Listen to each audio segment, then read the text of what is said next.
So good afternoon. I want to take a few moments to provide an update on the investigation of the officer-involved shooting that we had this past Monday on New Scotland Avenue, and to release some of the body-worn camera footage of that incident. From the very beginning, I've said that this police department will remain transparent as with respect to this incident and the release of the body-worn camera video and any other information as appropriate. A few things, though, before I start this video. This was a traumatic incident that no one wanted to happen. We have officers and their families dealing with post-incident emotional trauma. We're committed to supporting those officers and giving them the resources to recover in the aftermath of this event. We also have a person that was shot. And while I stand by my earlier comments that the shooting was justified and unavoidable, my prayers are with that person and his family as they recover in the aftermath of this event. There have been many requests for the release of this video, and while it seems as if it's been a long time, let's keep in mind that it's actually only been 3 days since that incident occurred. So this department's approach has been consistent with national trends with respect to the timeliness of the public release of videos. Also, this remains an open and active investigation. So there may be details that I am unable to disclose at this time. And it's also very, very important for the public to know that the New York State Attorney General's office, the Albany County District Attorney's office, the Albany Police Department, and the City of Albany Community Police Review Board are all involved to some degree with the investigation of this incident. The fact that 4 separate and distinct entities are examining the circumstances of this case gives confidence that this matter will be thoroughly and fairly investigated. Finally, I'm not here to litigate this case. Although I may have opinions based on my 31-plus years of professional experience that I may express, the purpose of this press conference and video release is to demonstrate the Albany Police Department's commitment to transparency and information sharing, particularly during critical events. Before I show this video, let me reiterate the events as they unfolded that morning. At approximately 12:50 a.m. this past Monday morning, the Albany Police Department's Communication Division received a 911 call from someone at a home in the 100 block of Morris Street between New Scotland Avenue and Knox Street, who stated that a group was inside of the home armed with a handgun. Further information from officers on the scene was that an individual associated with the home climbed onto the roof and was running across the rooftops. This was a chaotic scene in which officers were trying to determine, among other things, exactly what was happening. Were there victims needing police or medical attention? Were there suspects either on or off site? While the other officers were securing the scene, 2 Albany police officers who were riding together in a marked Albany police car were patrolling the neighborhood in an effort to locate the person running on the rooftops or anyone else who may have been involved in the incident. Both officers were wearing body cameras. The video that you are about to see starts at that time, which is after the officers cleared the initial scene and while they were in their car searching the area for suspects or witnesses. And we'll start the video now.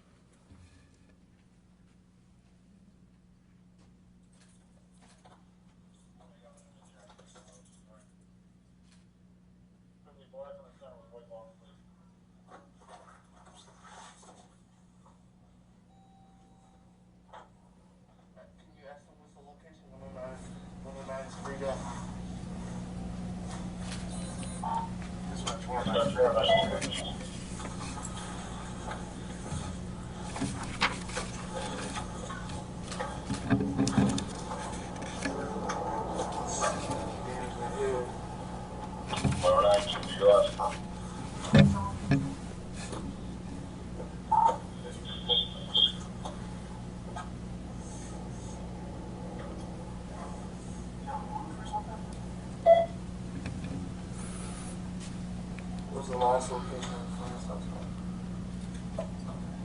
Every jacket, white body, black suit. Yeah, this is, I mean...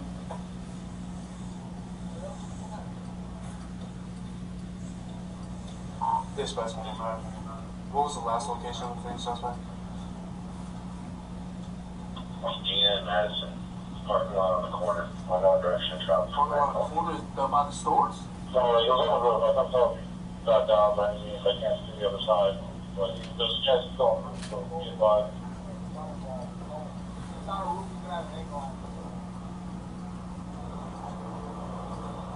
What's this, the reason wearing? Black letterman jacket. Or white letterman jacket with black sleeve.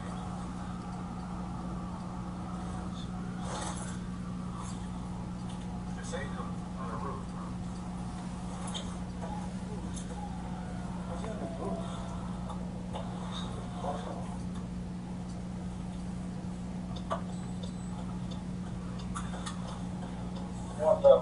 Front door is on the field. Myself, half of 108, planning on Tulare, turning real quick.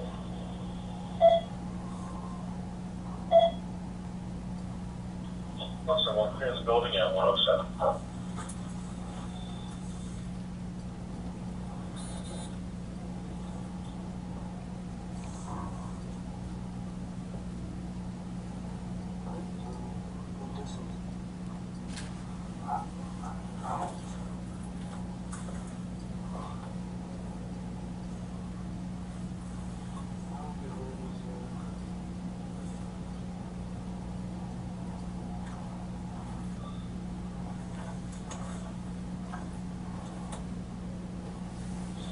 I don't know, but I mean,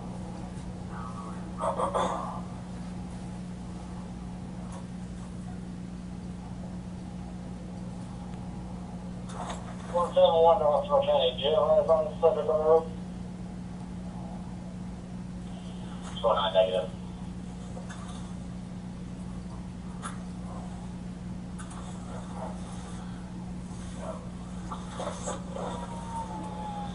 I don't know, dude.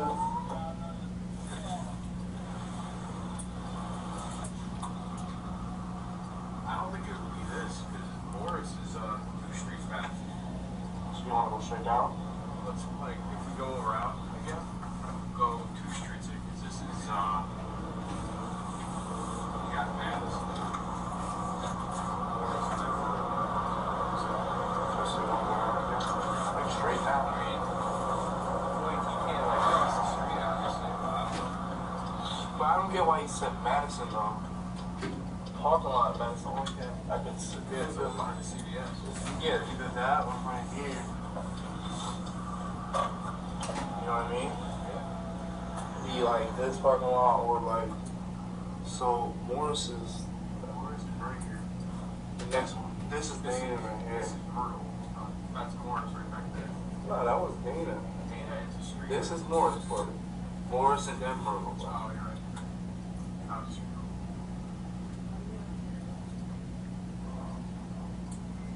Yeah, so he was on. So that parking lot.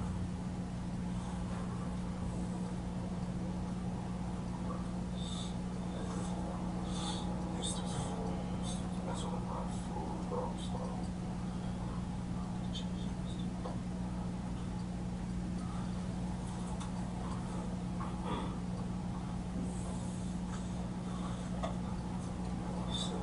Towards Madison.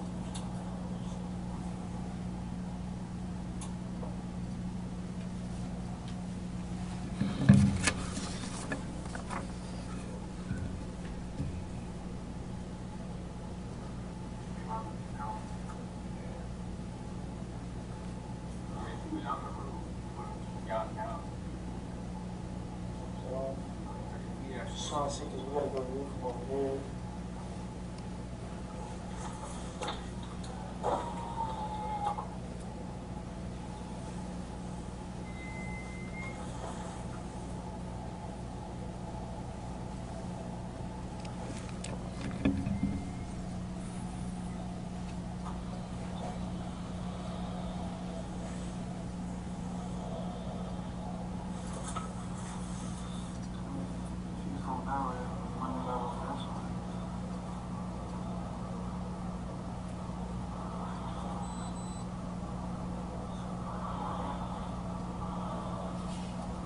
have to still be in that building or up on the roof.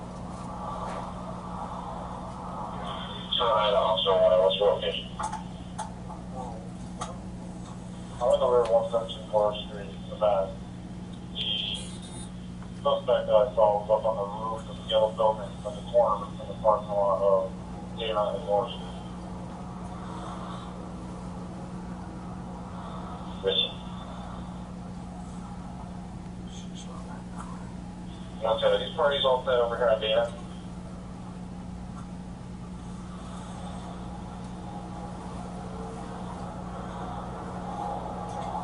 That's what What's up, one? I'll give you a call. we had a good view of like all the houses, like the apartments and stuff. Let me just get back for him.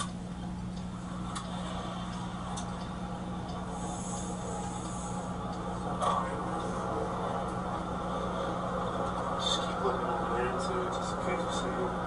You never know, dude. We'll go down,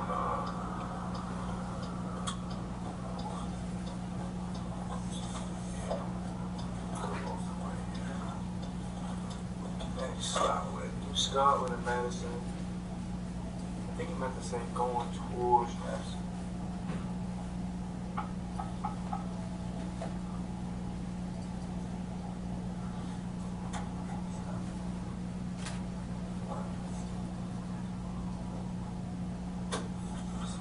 There are no phones connected. Connect the phone and try again.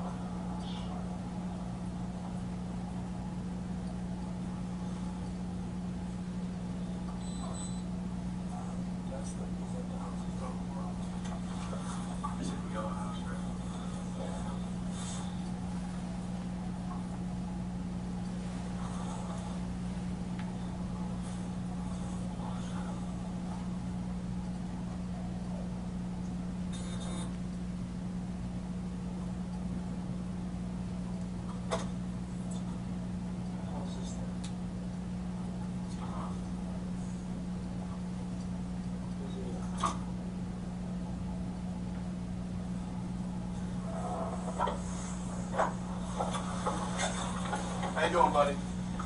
Where are you going right now? Where are you going? What is that? What is that you got in your hand? Dispatch 109. I have a gentleman here holding the razor blade to adults back outside of New Scotland in Madison right now. Sir. Sir, just put the knife down, sir. Just put the knife down. 107. Sir, put the knife down right now. 1712. Sir, What's up, man? See that? put the knife down. Put the knife down. Put the knife down. Put the knife down. Put it down. Put it down. Put it down. Drop the knife. Drop the knife. Drop the knife. Drop the knife.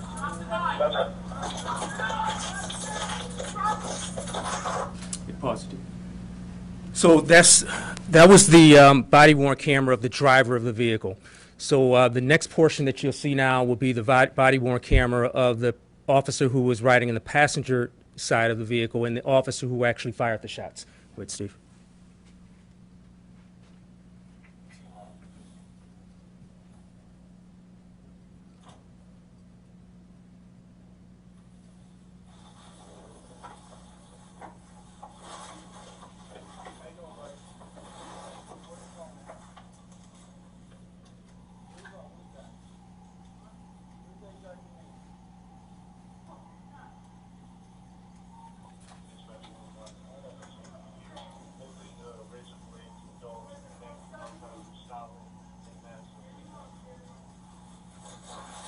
Bro, just put it down.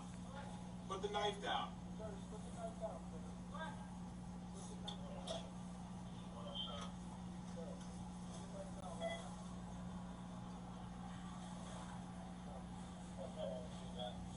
Put it down, bro.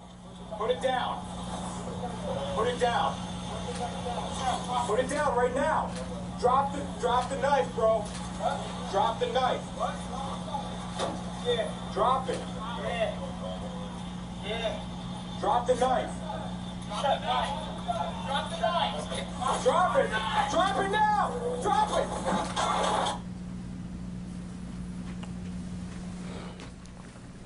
So this is a picture of the knife that was actually recovered from the scene that the young man was in possession.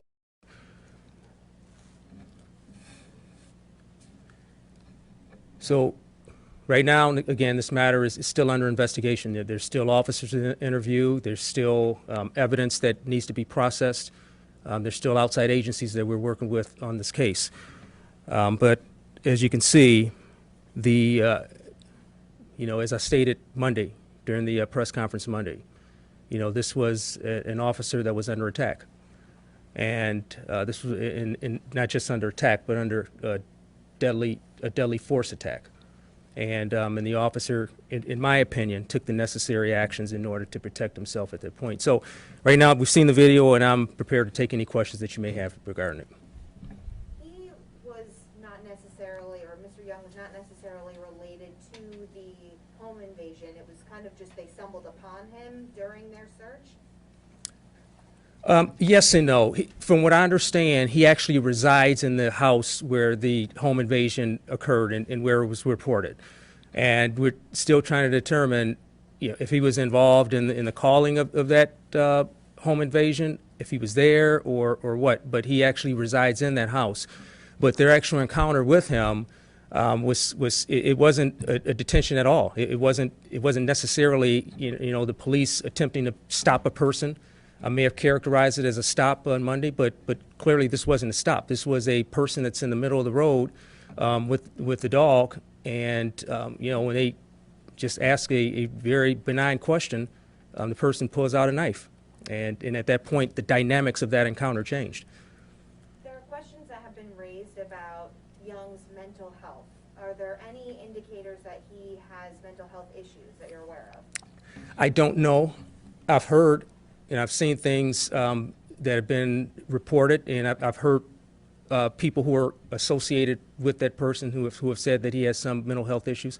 I haven't confirmed that, so I don't know. And his condition right now, is he still? Right, yeah, right now, from what I understand, he's still alive, in critical condition. Also, we've heard conversations or the family alleging that police had an encounter with him on January 14th. Do you have any information about his past, any former encounters that you know of? Yeah, we did have an encounter with him on July 14th, and in that one, around 7:50 p.m., officers were called to a house on a domestic-related incident, and it was told to the officers and to the dispatcher who reported it to the officers that the person had pointed what appeared to be a handgun at a relative in the house. And so the officers responded based on that. And when they arrived, they saw him somewhere outside of the residence in a vehicle, refused to get out. He was removed from the vehicle and placed under arrest and taken to the station and processed. Was it July or January? That was January. If I said July, I misspoke. That was that was January 14th. Thank you. Were these officers aware of that encounter, and did that encounter not sway, but have any impact on their response during this incident? As far as I know, the officers had no idea that this person had been involved in a prior incident with our police department. How many shots hit him, and was a taser also used in the event? Yeah, 3 shots were fired, all in the abdomen area, in the torso area, and a taser was deployed. Chief, can you describe your rules of engagement? I mean, it looked like the officers were retreating. They could have stood their ground, but they retreated. Just talk about, company or department policy. Well, officers are trained, whether they have a taser or not, that if they're subject to deadly force, then they can respond with deadly force in order to protect themselves or others. And clearly, this was a case where if a person is actively charging an officer with a knife, which is a deadly instrument, the dynamics change. And now we have a deadly force encounter. And so at that point, officers can use deadly force in order to protect themselves or others. Now, there's state law that says that in situations like that, officers are not mandated to retreat. That officers can stand their ground when they're encountering a deadly force attack. And this clearly shows the de-escalation mentality that our officers have. You know, they have a consciousness about, although the law says that they can do a certain thing, that if there are other options, then they're going to avail themselves of that option. And so even though the law did not require them to retreat in this instance, you can clearly see both officers were retreating. The officer that was under attack was clearly retreating backwards. In fact, that officer had 4 seconds to react to that deadly force attack. And, you know, and I know that, you know, people, when they see things like this, they see things in the movies, and they see things in Hollywood, and they think that, you know, officers have these superhuman and abilities to avoid a deadly force attack. But, you know, we're dealing with human beings, albeit highly trained human beings. But this officer was under attack, had 4 seconds to react to that attack, and still retreated, and unfortunately had to use deadly force in that case, though. Obviously, it all happened so fast, and it's not something that maybe they can spot instantly if it is a mental health involved situation. But do officers respond differently if there are any indicators that a mental health issue could be a factor? You know, absolutely. And over the last 3 years, our officers have responded to nearly 9,000 calls for individuals who are under mental distress. 9,000. In many of those cases, the individual who was under mental distress was armed. In several of those cases, the officers were injured. In all of those cases, the officers used de-escalation techniques to successfully resolve those incidents. And so I've heard that the Albany Police Department officers may need more training, or they may be deficient in terms of de-escalating, particularly with individuals who may be under some sort of mental distress. That implication is absolutely false. You know, nearly 9,000 incidents with individuals under mental distress over the last 3 years, and successfully resolving those using de-escalation, even though officers were injured, some seriously, during some of those incidents. Has Mr. Young been formally arrested or charged? What happened to the dog? The dog was taken into custody and put in a safe place. And so right now, I don't know exactly where the dog is now, but at that moment, that was what happened. And I anticipate charges. You know, we're working closely with the district attorney's office, and we don't know at this moment what it is or what it may be, but I anticipate charges. And the officers that were all involved, where are they? Are they on duty or off duty? Yeah, the officers, per department protocols in situations like this, are on administrative leave. I'm sorry. Let me take Steve first, and I'll come back to you. Was the officer who shot Mr. Young equipped with a taser? And I know Councilman Hoey raised this point to you about officers being equipped with tasers. Can you elaborate a little bit on why all officers are not? Yes. To answer your first question, that officer who used his firearm did not have a taser. So when I arrived here 3.5 years ago, this department obviously had tasers. Not every officer had tasers. So one of the things that was a priority of mine back then was to transition to a place where we could accommodate every officer having tasers.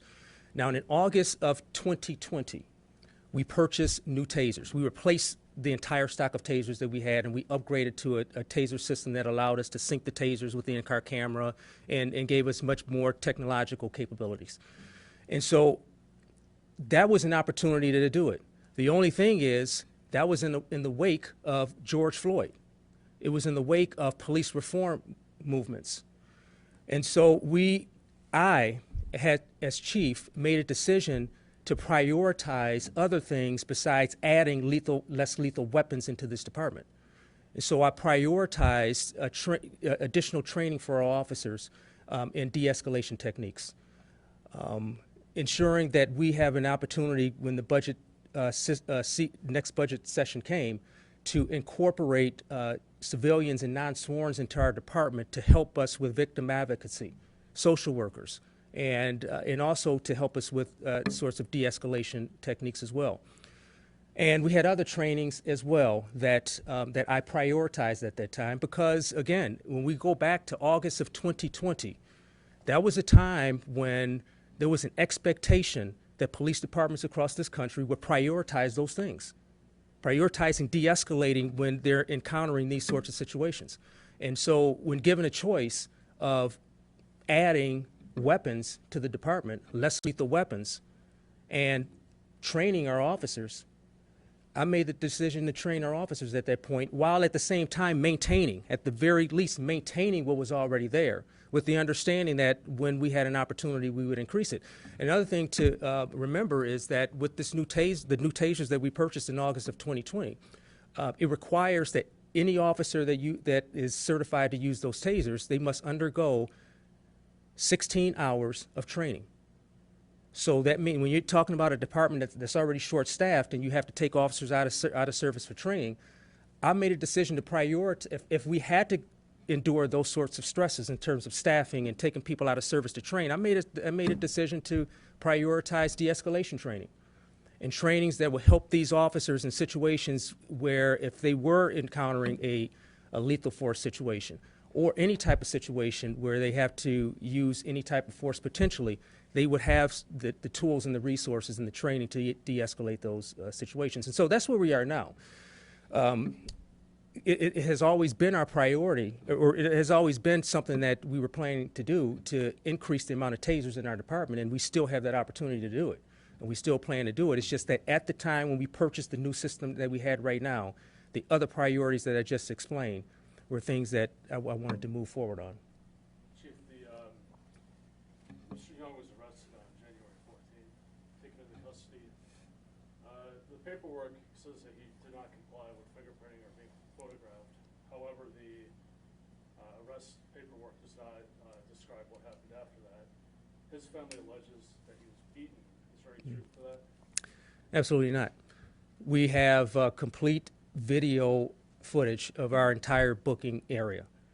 That has been reviewed, and there was no beating. There was no assault upon that gentleman during that incident at all. So, do you know, it's a little bit granular, but do you know how he eventually complied with getting photographed and fingerprinted? I'm not understanding your question. So, if the suspect refuses to be fingerprinted or photographed, what methods do police use to get the suspect to comply? I can't answer that question because I don't know exactly. I'm not even sure about the piece of him being fingerprinted and booked at this point because I just don't have that information. But what I am 100% certain of is that the video from that area at the time that he was arrested shows everything that happened. And there was no assault. There was no brutality. There was no beating whatsoever of that young man in that area. Thank you. You're welcome. Can you talk about community policing, engaging with community officers, getting to know the people in the neighborhoods? Do you think community policing could have altered the outcome to this event if they had known Mr. Young better, or any future scenario? Well, I think that we've had several incidents like this before. You know, I've heard that the young man has some sort of mental health challenges, and if that's what you're alluding to, and let's concede that maybe he does. The fact of the matter is that we've successfully handled nearly 9,000 of these sorts of incidents over the last 3 years, using training, community policing, de-escalation, all of those things that have been in place in this department for many, many years.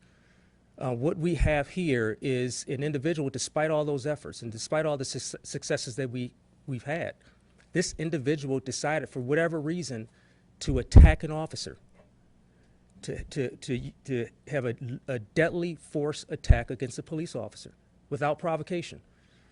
And so I don't know. I don't know what was going on in that person. I don't know why he did what he did. how this stuff is just unexplainable. But what I am 100% confident is that the officers in this department have the training, the experience, the success rate of dealing with not only individuals who have mental health challenges, but anybody, when situations start to heat up a little bit. Yes, sir. Chief, can you give us an idea of how long the two officers in that car have been with the department? Yes, they've been with the department for roughly 10 months, both officers. And there was a third officer, correct, coming down, who came up from behind them. Yes. Was that the officer who fired the taser? Yes.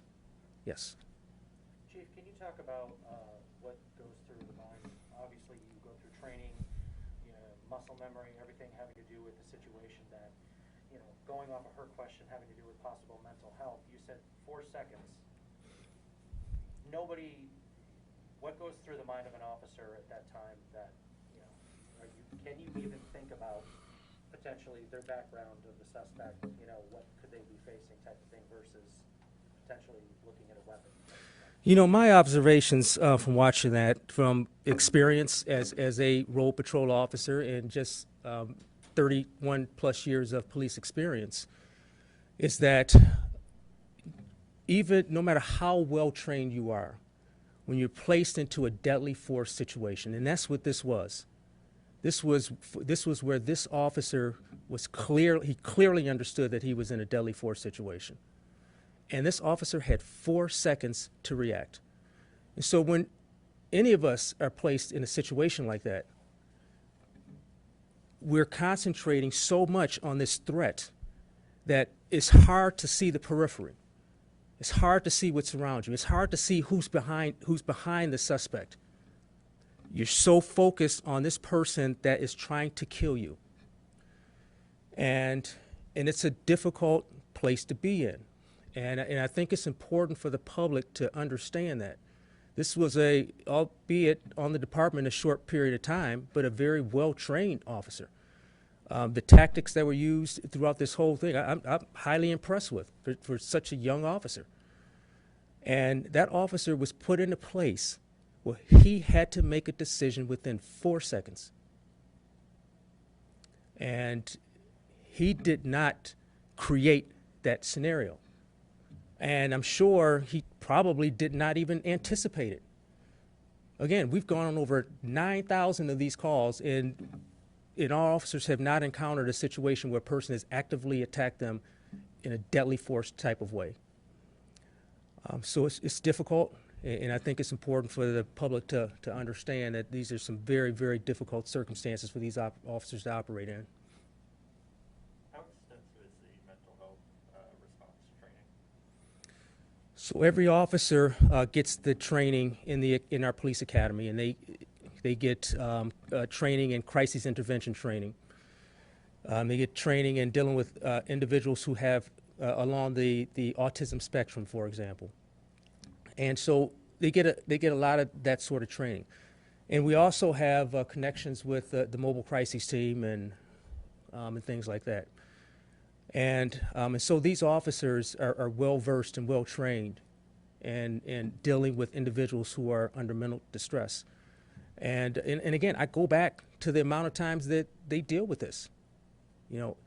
Nearly 9,000 times in over 3 years, even when some have weapons, even when officers are getting hurt, and they still maintain that professionalism and the empathy for these individuals who are under mental distress.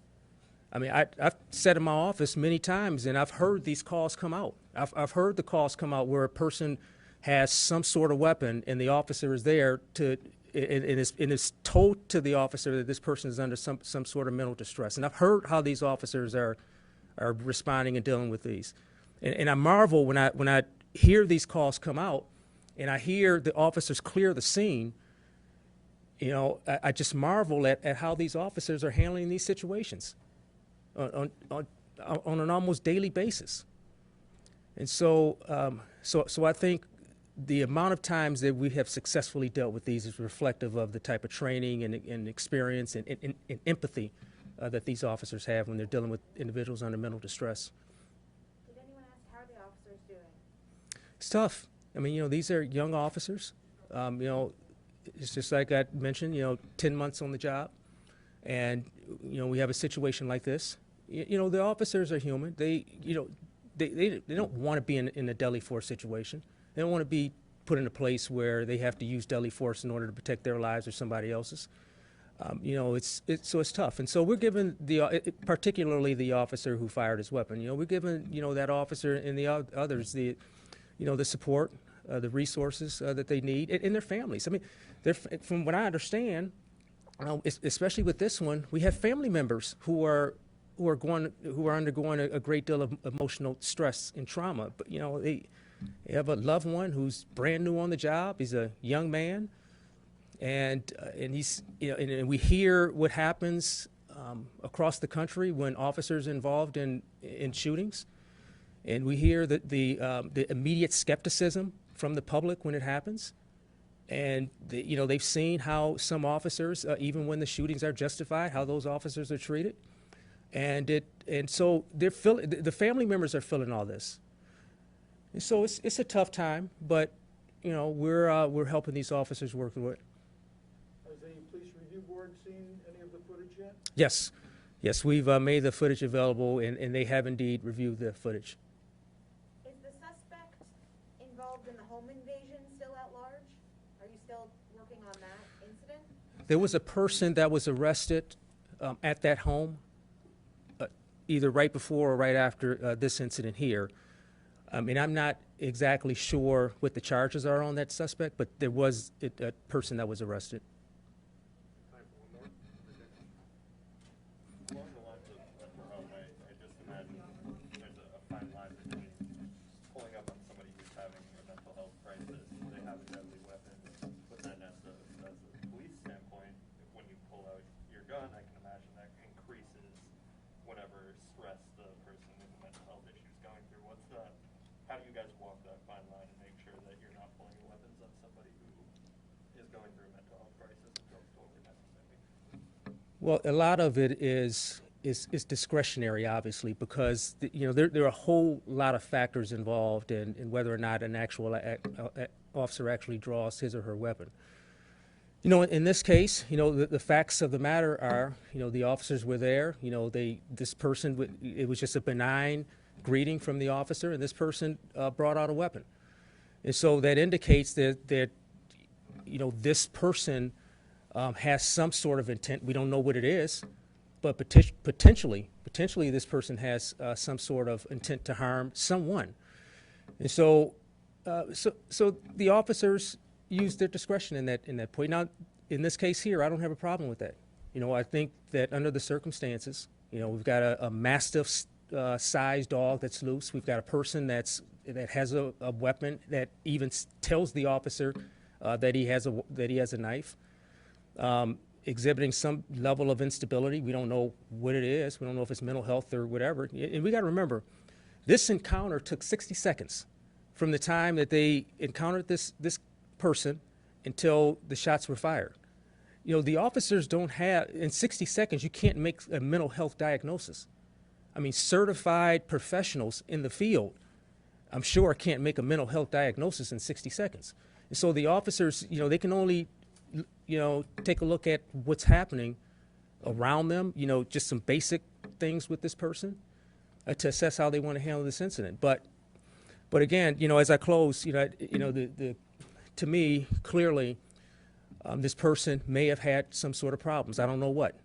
But the fact of the matter is, this person charged this officer. The officer used as much de-escalation as he could.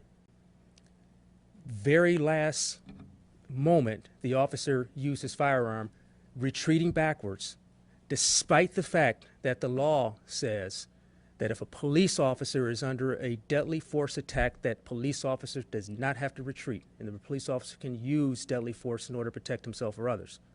This officer went over and beyond that. Thank you.